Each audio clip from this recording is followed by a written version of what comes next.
they had set her in the midst, and they had set her in the midst.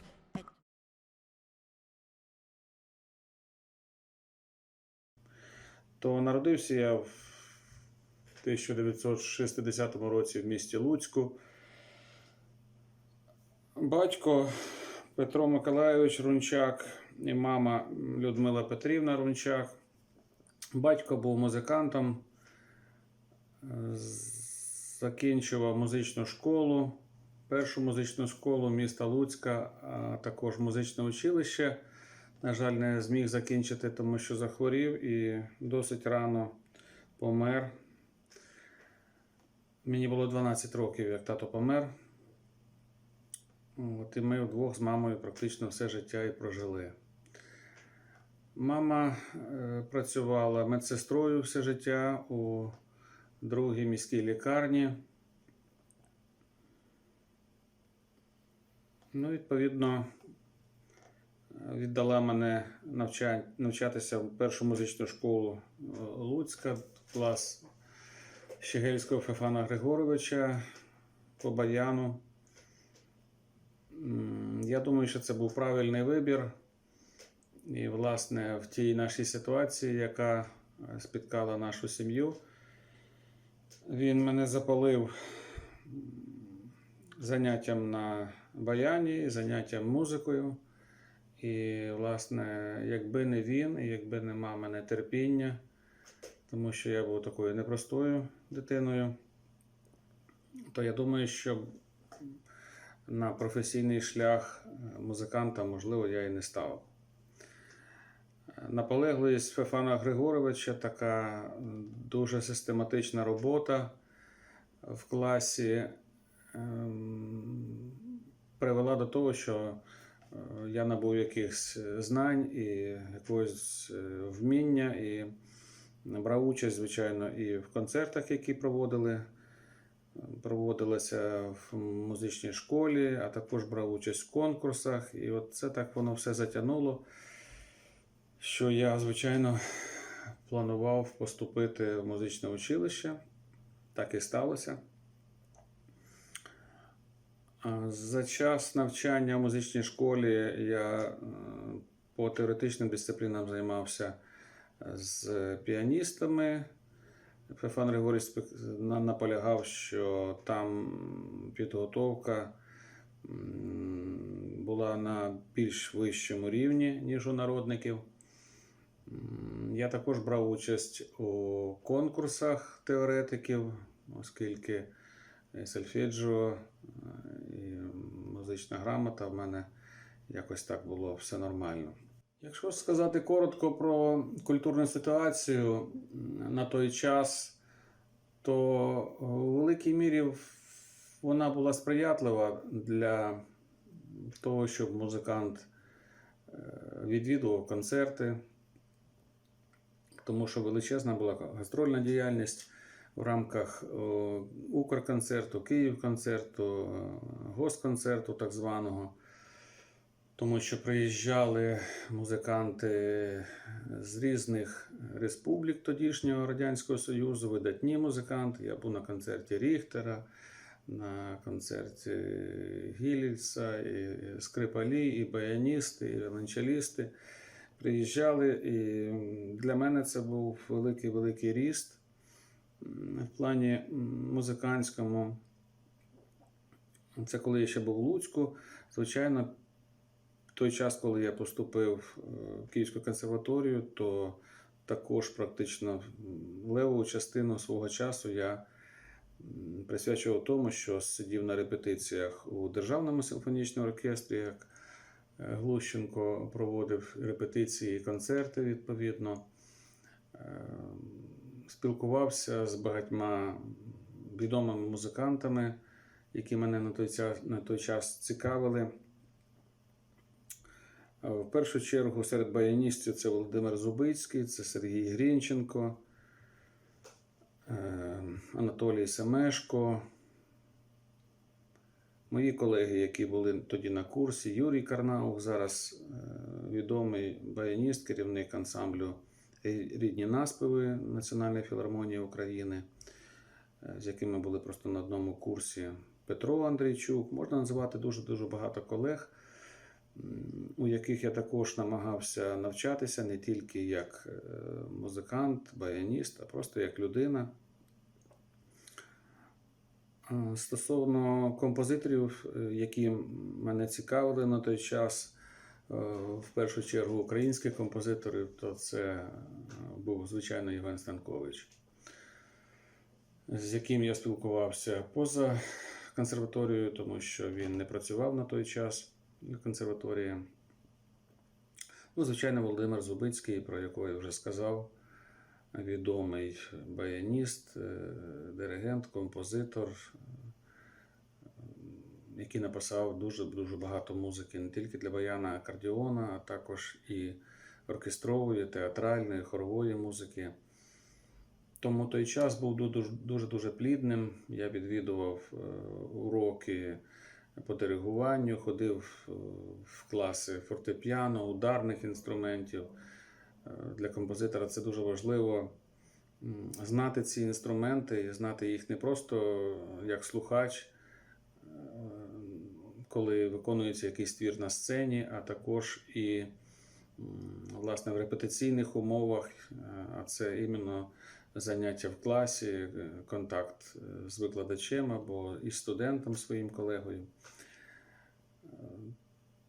Тому мені здається, що я навчався не тільки у своїх викладачів, а також у своїх друзів, колег, у представників інших спеціальностей. Вважаю, що це дуже корисно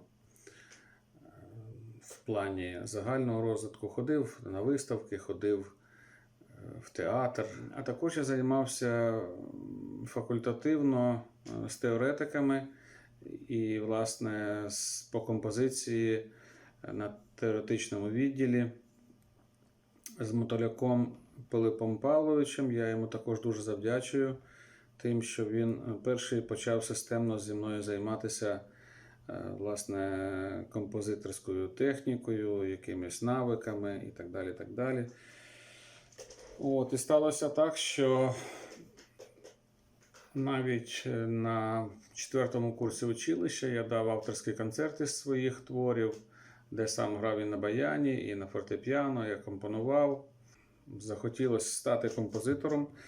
Мрія така була, але він мене дійсно готував до того, що це складний, тяжкий, дуже часто невдячний хліб, а дуже часто і безгрошів'я.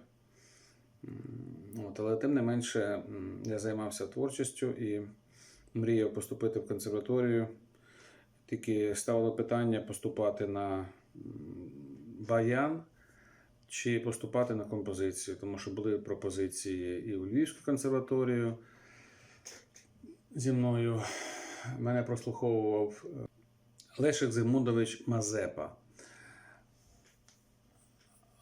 Також були мрії поступати в Гнесинський інститут в Москву, але сталося так, що я поступив в Київську консерваторію і не шкодую, поступив на кафедру народних інструментів в клас Миколи Івановича Різоля. По диригуванню я займався у Миколи Івановича Газулова. Також факультативно займався композицією. Через кілька років я почав поєднувати заняття на баяні і композицію вже не факультативно, а як професійні заняття. Впродовж занять по баяну я грав досить багато складних творів і брав участь практично з 2-го курсу у всіх відборах до міжнародних конкурсів, які проводились за цей час. Мені не випала честь бути делегатом від Радянського Союзу, тоді поїхати на якийсь конкурс. Переважно тоді всі їхали на Клінгенталь. І Я брав участь також у 2 конкурсах республіканських. Один в Одесі на 2-му курсі, коли я був другий, вже коли я був на 5-му курсі. От на 5-му курсі, коли я закінчував вже консерваторію, оркестровий факультет, кафедру народних інструментів, то тоді я отримав першу премію на українському конкурсі баяністів, акордеоністів. Закінчив консерваторію також як диригент на оркестровому факультеті кафедри народних інструментів. Займався факультативно у Турчака по диригуванню, але потім так сталося, що Турчак захворів і, власне, я не зміг у нього вже продовжувати займатися як спеціаліст. Тим більше, що якісь умови в консерваторії склались такі, що керівництво наполягало, щоб я йшов в армію, а потім заново поступав. Ну, це такі деталі, вони зараз вже мало важливі. В всякому разі, через 2 роки після закінчення кафедри народних інструментів, як баяніст, як диригент, я ще закінчував кафедру композиції. На композиторському іспиті мене оцінено було досить низько. Перше голосування і друге, воно було негативне, тобто мені поставили 2, а потім переголосовували, в кінці кінців поставили 3. На державному іспиті я диригував першу камерну симфонію пам'яті Лятошинського для струнного оркестру і сам диригував з Київською камератою. До цього вже цей твір диригував Федір Глущенко, відомий український диригент, який працював дуже успішно в Києві, в світі. До цього я готував першу симфонію, симфонія плачів вона називалася. Її не допустили до іспиту. Відповідно, 2-гу симфонію для великого оркестру, 3-ю симфонію «Кредо», величезний твір, десь на 1 годину 20 звучання для 2 солістів, тобто баритона і чтиці на вірші Ліни Костенко, Василя Семененка, Леоніда Кисельова, величезний оркестр розширений. Симфонія «Кредо», також її не допустили до державного іспиту, а власне твір, з яким я закінчував, це була перша камерна симфонія, яку оцінили, так як я сказав. І через кілька днів після державного іспиту я пішов в армію, служив в армії 1,5 року, трошки менше. Після армії працював акомпаніатором рік приблизно в Інституті культури в Києві. І потім прийшов на роботу в систему спілки композиторів як референт, потім за творчими комісіями, відповідальний секретар Київського відділення спілки композиторів.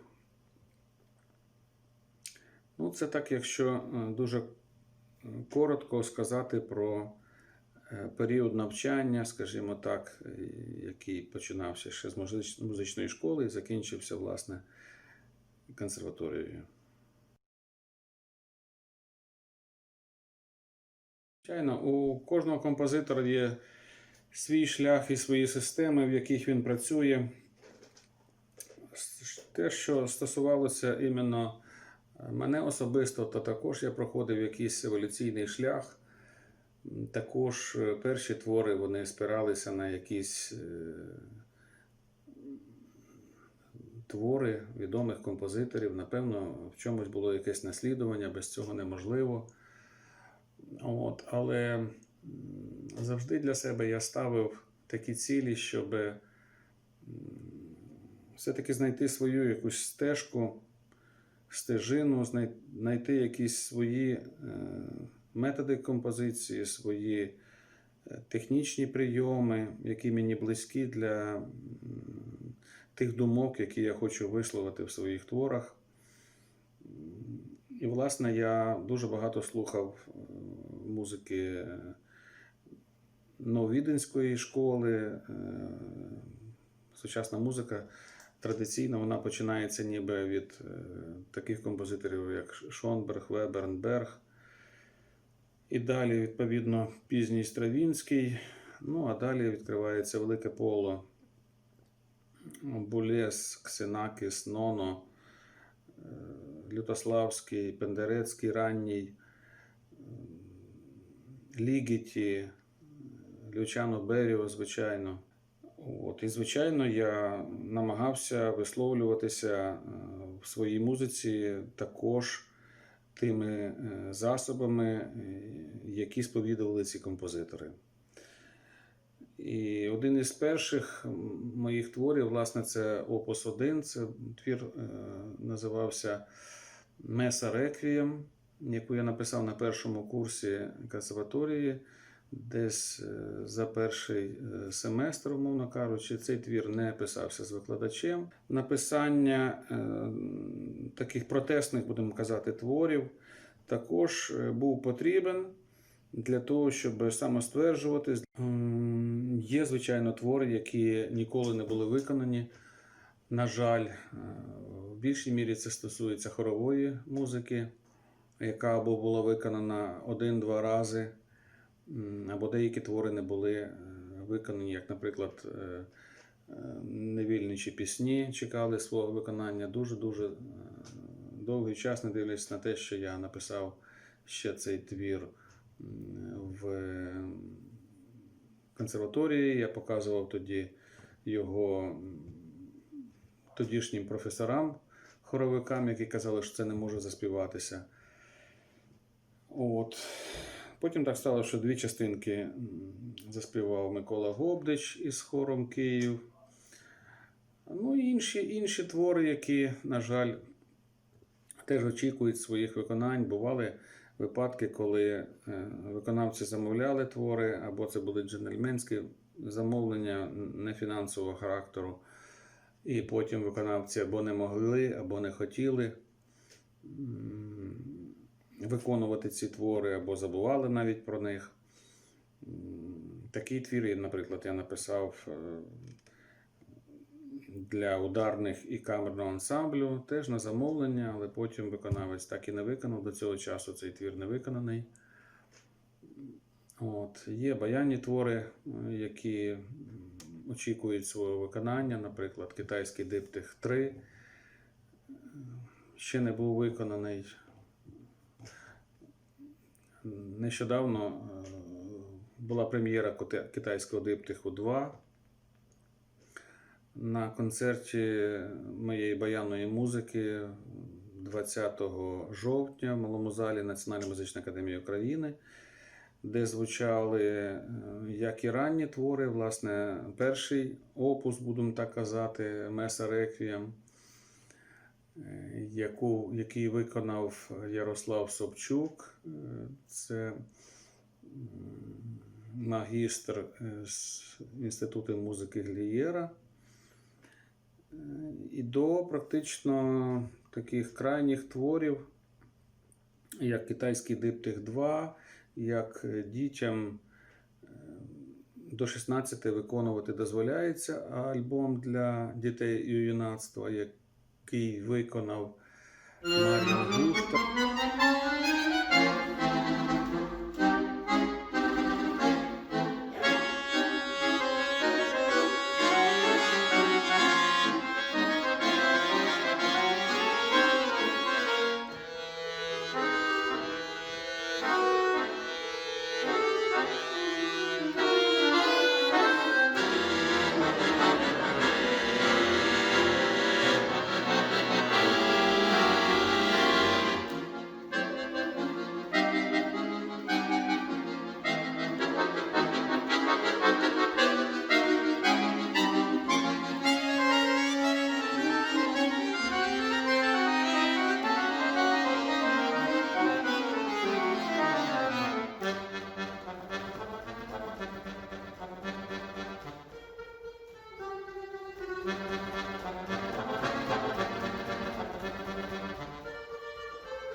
Те, що стосується китайського диптиху 2, то в свій час, кілька років тому, 4 композиторам було замовлено написання нових творів для баяна-акордеона.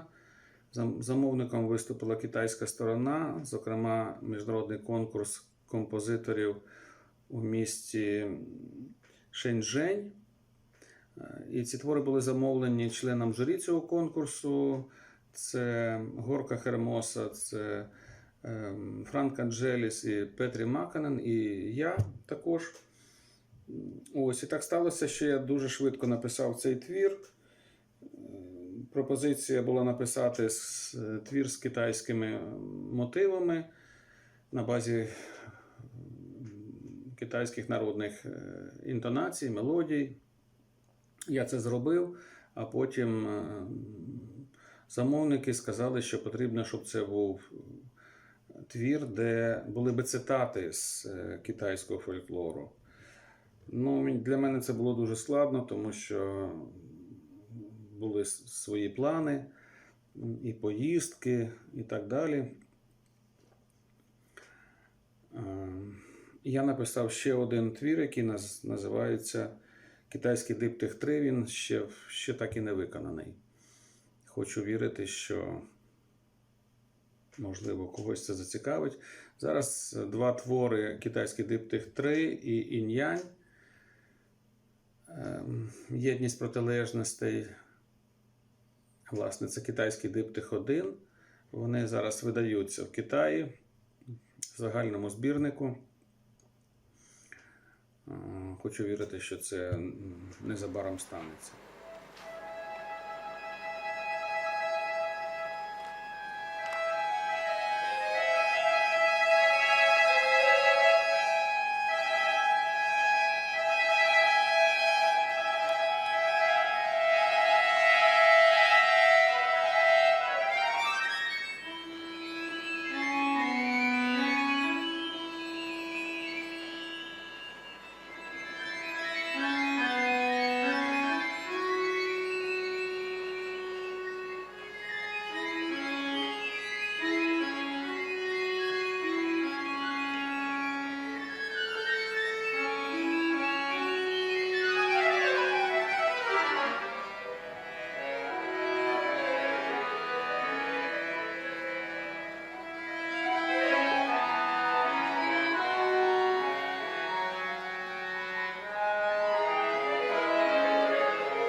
Так, зараз є певною мірою така дискусія в професійному колі баяністів-акордеоністів, баян і акордеон.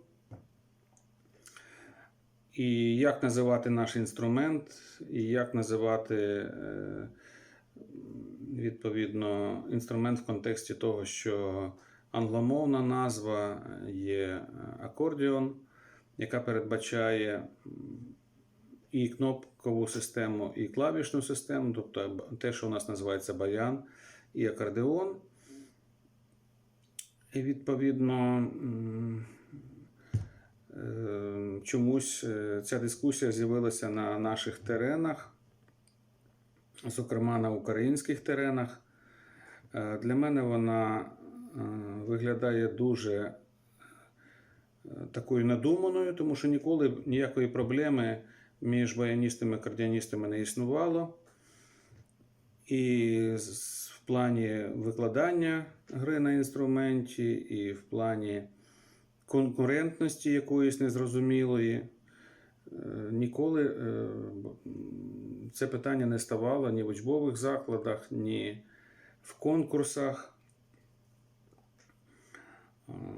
Я думаю, що воно надумане, і певні кола, які форсують це питання, вони це роблять спеціально. Тому що ніде в світі немає конкурсів, де би грали акордеоністи-клавішники тільки, і де би грали акордеоністи-кнопочниками тільки. Завжди, якщо оголошується конкурс, акордеонний конкурс в даному випадку, це в рівній мірі доступ до клавішників і кнопочників без всякого поділу. Це є практично один інструмент, де тільки права клавіатура відрізняється одна від одної. Це все рівно, щоб оголошувати конкурси кларнетистів, які грають французькою системою, або конкурсів, які кларнетисти грають німецькою системою. Абсолютно дурна думка, і ніколи ні у кого таке питання не повстає. Граєш добре, оце найголовніше. Натомість деякі діячі сучасні, які займають певні керівні посади в баянно-акордеонному мистецтві України, стимулюють розвивати ці процеси. Зокрема, організовуються фестивалі, зокрема в Києві Golden Accordion, де вже 8 років, впродовж 8 років жодного баяніста не було представлено, тільки грають акордеоністи. Але ж треба зрозуміти, що коли пишеться англомовне слово акордеон, то це передбачає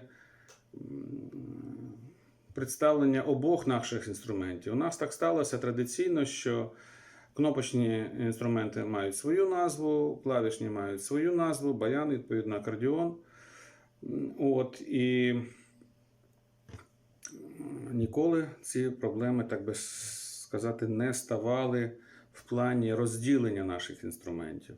Це все одно, що, наприклад, є італійська назва інструмента віоліно, да? Англомовна назва violin, німецька мовна гайге, да? Цидулка, скрипка і так далі, так далі. Це зовсім не означає, що ми маємо наш інструмент, на якому ми граємо тут скрипку, називати вайлін, або віоліно, або гайге. Да? Кожен народ має свою назву, але інструмент той самий. І я думаю, що не тут треба шукати проблему, а проблему треба шукати в тому, що у нас немає своїх українських інструментів вже. І де ці діячі, які займаються цим висасуванням із пальця проблеми, чому вони не займаються тим, що Житомирська фабрика, яка виробляла наші інструменти, практично не виробляє їх зараз. Ми стали повністю заручниками тим, що у нас немає своїх інструментів, і ми купуємо або російські, або італійські, або німецькі, а скоро, напевно, будуть їм китайські. Чому б їм цим не зайнятися питанням? Чому б не зайнятися питанням стимулювання творчості композиторів? Практично для нашого інструменту композитори мало пишуть музики.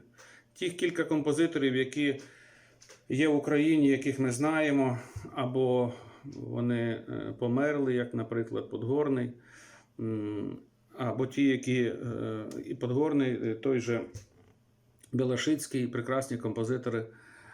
Зараз, слава Богу, дуже активно працює і Віктор Власов, Володимир Зубицький, Анатолій Гайденко. Ну і практично ті, хто системно пишуть для нашого інструменту в Україні, можна сказати, вже так і немає. Якщо є в когось один-два твори із композиторів, які не пов'язані безпосередньо були з цим інструментом, то вони також не граються, ці твори. Тому чому не зайнятися тим, щоб видавати ці твори, щоб стимулювати гастрольну діяльність, щоб систематизувати діяльність конкурсів, щоб вони не наповзали одна на одну. Тобто є велике поле для тих людей, які зараз знаходяться на керівних постах в баяно-акордеонному українському мистецтві, для того, щоб себе зайняти позитивом, а не шукати, як би розділити наші інструменти. Один із прикладів, наприклад, є розділення конкурсу в Кіровограді,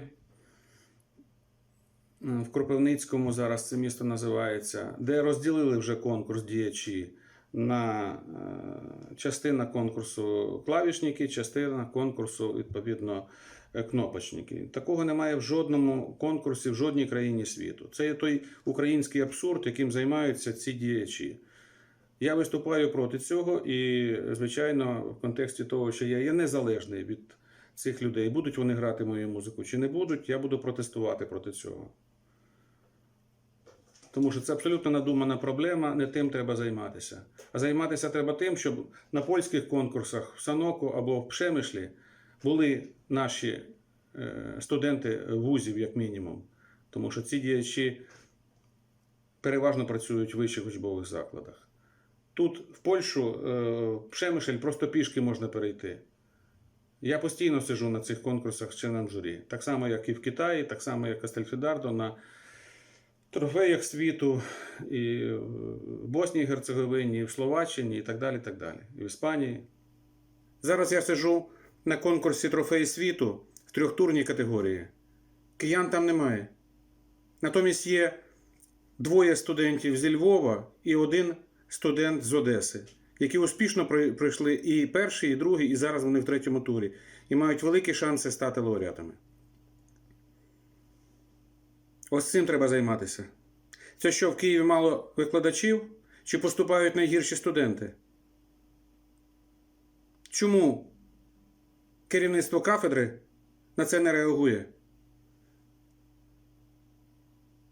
Чому керівництво кафедри не реагує на те, що в 10-річці в Києві немає класу баяна-акордеона? А в Львові і в Одесі є. І зі Львова, і з Одеси виступають учні 10-річки на конкурсах. І зараз в трофеях світу троє учнів з 10-річки Львова пройшли успішно перший тур і війшли в другий тур. І великі шанси мають на перемогу.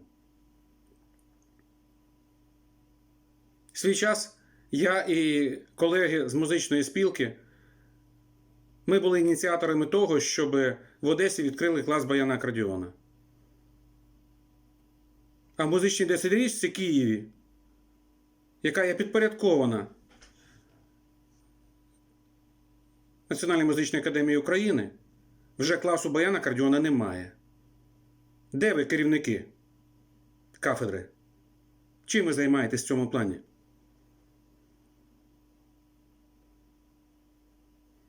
Чому ви змогли добитися за своє керівництво впродовж 4-5 років? Те, щоб на ваших виборах кафедра була поділена навпіл. Баяністи окремо, акордеоністи окремо. За виключенням одного голоса. І насправді ви перемогли. Непрофесійним голосом. Ви законно перемогли, але не професійним голосом. Ви перемогли голосом концертмейстера. Яка легітимність ваша? Чого ви досягли за час свого керівництва? Чому не звучить авангард на кафедрі? Чому не звучать твори Губайдуріну «Іде профундіс», «Експектум», «Сіленсон Тріо», оркестрові твори «Сім слів», «Під знаком Скорпіона» і інших? Де твори Денісова? Де твори Беріо секвенція? Це вже класика, світова класика.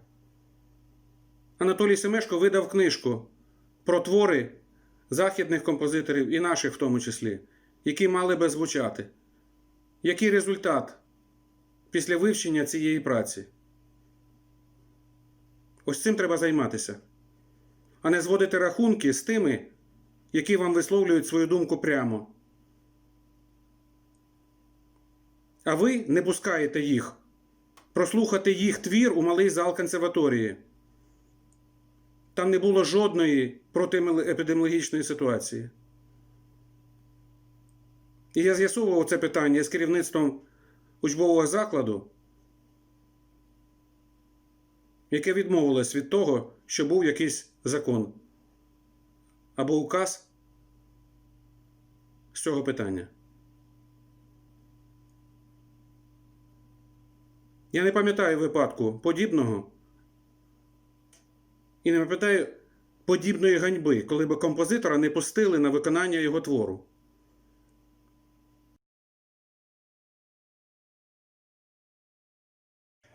Ну, перше, те, що, звичайно, тенденція викладач і конкурсант, вона працює і з нею боротися неможливо. Як би там не казали, що член журі, який не голосує за свого учня, який грає на сцені, не впливає відповідно на його оцінку, я думаю, що це не так. Навіть якщо ти свій бал не ставиш, все рівно ти присутній як член журі, і ти контактуєш з колегами, і або напряму говориш в тому плані, щоб допомогти, такі факти траплялися, або якби по умовчанню, по замовчуванню, це зрозуміло, бо ти з ним поруч сидиш, ви разом обідаєте, ви разом ввечері на концертах сидите, і у вас є довгий термін ваших стосунків, якихось творчих або організаційних, він тебе кудись запрошував, і ти, відповідно, тут мусиш йому учню підсудити. Знаєте, це по замовчуванню існує. Тому з цим боротися дуже-дуже важко.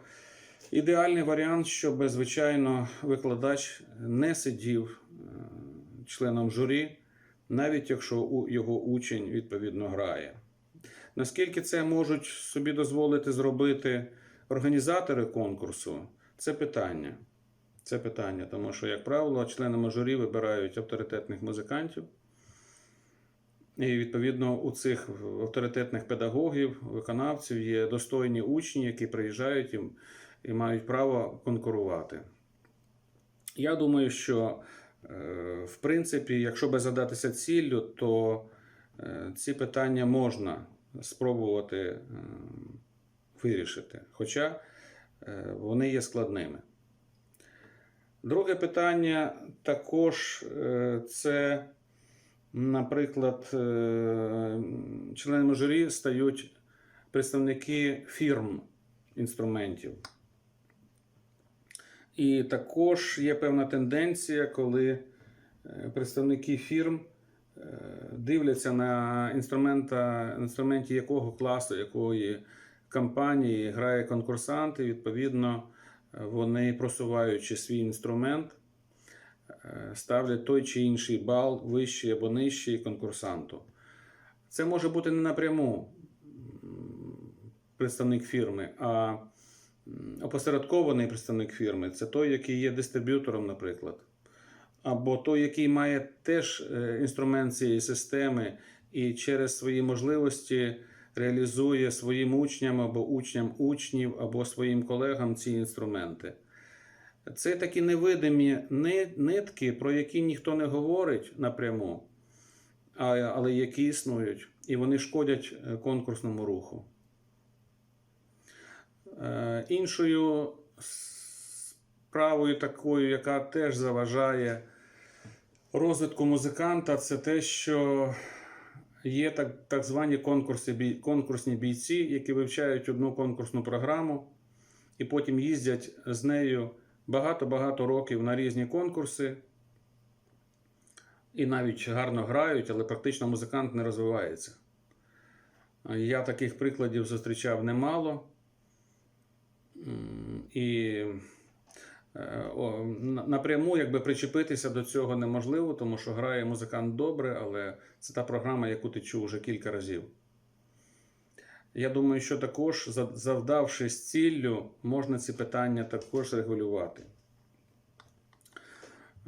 Я думаю, що на часі стало питання про підняття дискусії стану міжнародних конкурсів у світі і про ті проблеми, які існують, і пропонувати якісь вирішення для того, щоб покращити роботу і результати роботи тих конкурсантів, бо це в першу чергу біда для конкурсантів, коли члени журі невірно їх оцінили. Я думаю, що також одною з проблем міжнародних конкурсів є безконтрольність роботи членів журі. Ну, наприклад, якщо молодий музикант готується до конкурсу, він рік готується або все життя готується, але беремо від конкурсу до конкурсу, наприклад, готує нову програму і бере участь в конкурсі, він дуже багато годин кожен день займається, він багато чим жертвує, і не тільки по часу, а й фінансово, бо спрямований на одну ціль. Розумієте, члени журі, які приїжджають на конкурс, практично вони є безконтрольні і безвідповідальні в якійсь мірі. В тому плані, що яку б ти оцінку не поставив, тобі ж менше не заплатять.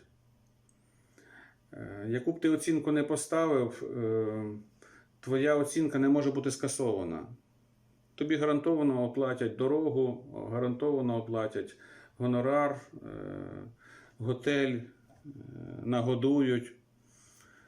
А чи ти вступаєш в якісь комбінації з іншими колегами, членами журі? Цього ніхто не знає. Але часто це видимі речі. І в першу чергу страждають молоді таланти, які у зв'язку з тим, що є оці комбінації непрофесійні членів журі, вони не дозволяють об'єктивно змагатися, об'єктивно перемагати або програвати. Я думаю, що є якісь методи, якими можна ці питання, я не кажу вирішити, але хоча б згладити. Наприклад, один із прикладів, який я бачив, наприклад, на конкурсі в Пшемишлі, це коли оцінки членів журі зразу через комп'ютер, через екран транслюються в зал. І члени журі бачать, так само, як і конкурсанти або слухачі, бачать, які оцінки ставить член журі, і, відповідно, він знаходиться під певним контролем сотень очей.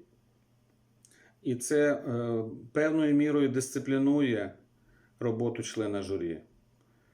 Тому що коли стільки очей бачать, наскільки твоя оцінка випадає із плюс-мінус рівної оцінки, я знову ж кажу плюс-мінус, інших, а твій бал, відповідно, там вверх або вниз дуже різко відрізняється, то ми бачимо, що, відповідно, іде нечесна боротьба. Хоча, якщо хтось мені скаже, що на багатьох конкурсах вищий і нижчий бал, відповідно, скасовуються, то я вам скажу, що і проти цього знайшли конкурсні бойці, журі, таку протияд, як то кажуть. Знаєте, ставиться, наприклад, не один найвищий бал, а ставиться 2 найвищих бали. От домовляються 2 члена журі. Один найвищий бал, він вилітає, а другий то лишається. Так само і з найнижчим балом. Але якщо цей бал по 6-бальній системі, наприклад, на бал різниця, то уявіть собі, оцей найвищий бал, який лишається із 2, наскільки він змінює середній бал. У всякому разі, це є ті питання, які назріли, перезріли, і їх треба вирішувати. Тому що долі молодих музикантів, вони не об'єктивно оцінюючись, ну, я думаю, наносять дуже велику шкоду і самому музиканту, і розвитку конкурсного руху. Тому що не всі молоді таланти, вони є дуже сильними в плані такого бійцівського характеру. Є дуже ранимі душі, які після такої оцінки свого виступу, а все ж зараз пишеться, все можна проаналізувати, можуть не витримати ці таланти, ці душі.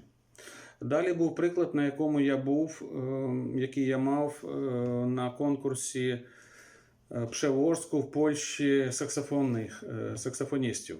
Відповідно, дуже цікаво. У них було в регламенті записано, що дається година чи півтори спілкування з членами журі. От є кімната, в якій є там 5, 6, 7, 8 столів. За кожним столом, там, умовно кажучи, з 5 до пів на 7 сидять члени журі. Відповідно, коло цього столика ще є стільчик або 2, і кожен виконавець, конкурсант, або педагог, або член родини, або слухач може підійти і поспілкуватися з членом журі. Як в плані того, які би побажання висловив той чи інший член журі в плані покращення роботи над своїм виконавством, так і спитатися аргументи, чому концертний виступ був таким чином оцінений. Бо часто я бачу, як колеги, члени журі сидять, просто відпочивають, деякі навіть сплять, а музикант грає. Молодий музикант грає, а його потрібно потім оцінювати. Або вони наперед знають, що треба поставити, не думаю. Або їм просто байдуже. Вони не виспались чомусь, хоча їм все і так оплачується. А коли член журі буде знати, що йому треба за свою оцінку відповідати, коли йому зададуть питання, і не просто відповідати «мені сподобалось» або «не сподобалось». Це не відповідь. Ми запросили тебе не для того, щоб ти мені сказав, що ти мені подобаєшся або ні. Ти мені маєш аргументувати. У тебе там ноти не прозвучали, темп був не такий, артикуляція була в музиці бароко не така, форсування інструменту, зміна міху, програма не відповідала. І по конкретним творам. Тоді члени журі будуть сидіти і записувати все, що відбувається на сцені. Бо їм треба давати оцінку словами, а не просто балом поставити. Я не кажу, що ці питання, вони є абсолютною мірою вирішать проблему, про яку я говорю, але вони як мінімум поставлять під контроль кожного члена журі, який буде розуміти, що не все так просто. Його також можуть оцінювати, його роботу. А далі, відповідним чином, організатори конкурсу будуть запрошувати або не запрошувати на наступний конкурс. Стосовно мене особисто, то в зв'язку з тим, що, звичайно, я не маю ні викладацької, ні виконавської практики, то мені, можливо сказати, найпростіше оцінювати конкурсантів, тому що практично я нікого не знаю, і навіть з українських, які приїжджають конкурсантів, я мало кого знаю. І таких інтересів, щоб це був мій учень, або учень мого учня, або учень мого товариша-викладача, в мене цього немає. Але я бачу, що це існує. І це наносить дуже велику шкоду міжнародному конкурсному русі. Я пам'ятаю, як я їздив на ці конкурси, і як я бачив цих напівп'яненьких членів журі, які з вчорашнього вечора ще не отрезвіли, приходять порозважатися. А ти ніч не спиш із-за того, що ти думаєш, як виступити треба. А вони ніч не сплять з іншого приводу. І це існує багато років, ці групи конкурсні, які одні їздять для інших, інші їздять до них. І оцей міжособойчик. Оцінюють не тих, як вони насправді грають, а оцінюють в зв'язку з тим, як ти мому колись поставив, а я твоєму маю поставити. Бо ти мене запросиш, а я тебе потім знов запрошу. Це абсолютно неподобство. Я не кажу, що існують методи, що це можна вирішити, але хоча б покращити або зменшити те неподобство, яке існує. Я думаю, що навіть із-за цього потрібно думати. Зрозуміло, що немає фотофінішу, немає фотостарту, як у спорті, де все чітко можна прослідкувати. Тут є смаки, але смаки також треба контролювати. Це є одна із найбільших проблем міжнародного конкурсного руху. Так, звичайно, як і для всіх людей у світі, митців, музикантів, епідемія вплинула дуже сильно. На щастя, ні я, ні моя родина, ми не захворіли. Хочеться вірити, що і не захворіємо, але ніхто нічого не знає. Але в плані того, що хворіють сім'ями, хворіють містами, хворіють країнами, звичайно, і концерти зривалися, і ті, які плануються, є під загрозою. На щастя, нещодавний мій авторський концерт баянної музики, який відбувся 20 жовтня в Малому залі Національної музичної академії, також був під великим сумнівом, відбудеться, не відбудеться. Але, на щастя, знову ж таки, всі музиканти були здорові, і ми отримали дозвіл на проведення концертів. Я мав диригувати 14-го, наприклад, жовтня концерт з Національним духовим оркестром України і вже мав репетиції, а відповідно кілька музикантів оркестру захворіли і концерт був відмінений. Також я не зміг поїхати в Італію на концерти у вересні. Так що, звичайно, вплинула ситуація з епідемією, з поїздками, і з проведенням концертів, і з контактами з виконавцями, і з оркестрами. Багато чого від нас не залежить, але дещо від нас залежить. І ті рекомендації медиків, і певних інституцій, які нам радять, їх треба дотримуватись. Тому я бажаю всім музикантам, всім колегам, які мене слухають, доброго здоров'я і повної реалізації ваших планів, задумів, щоб ніякі хвороби, зокрема ця, про яку ми говоримо, не завадила втілення тих задумів, планів, які ви виношуєте. Хай вас усе вдасться. Дякую, Катерина, що ви мене запросили взяти участь у нашій розмові. Звичайно, я з задоволенням погодився. І хочу сказати, що ваш канал, не дивлячись на свою молодість, є досить успішним. Його дивляться, інформацію читають багато баяністів, акордеоністів не тільки в нашій країні, а також і за кордоном. Так що я бажаю і вам, і вашому каналу багатьох переглядів, багатьох тих, які цікавляться і черпають у вас цю інформацію. А вам бажаю успіху.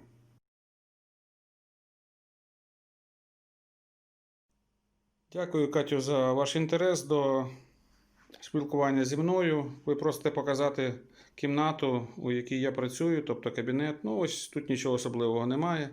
Фортепіано, як у багатьох інших колег. Робочий стіл. Тут фотографія моєї родини, мама, яка недавно померла. Відповідно, фотографія моєї дружини, мого сина, тата, дідуся, бабусі. Нічого особливого немає такого. От зараз просто був концерт баянної музики, тут от залишки афіші, ви побачите. От концерт, який планується, саксофонної музики з Романом Фотоймою. Також афіші деякі розклеєні, деякі залишились, ще будуть розклеюватись. Ну, далі техніка. Відповідно, диски, які у цих шкафах, їх багато. Нічого особливого. Картина, яку подарували моїй дружині її друзі. Отак і живемо.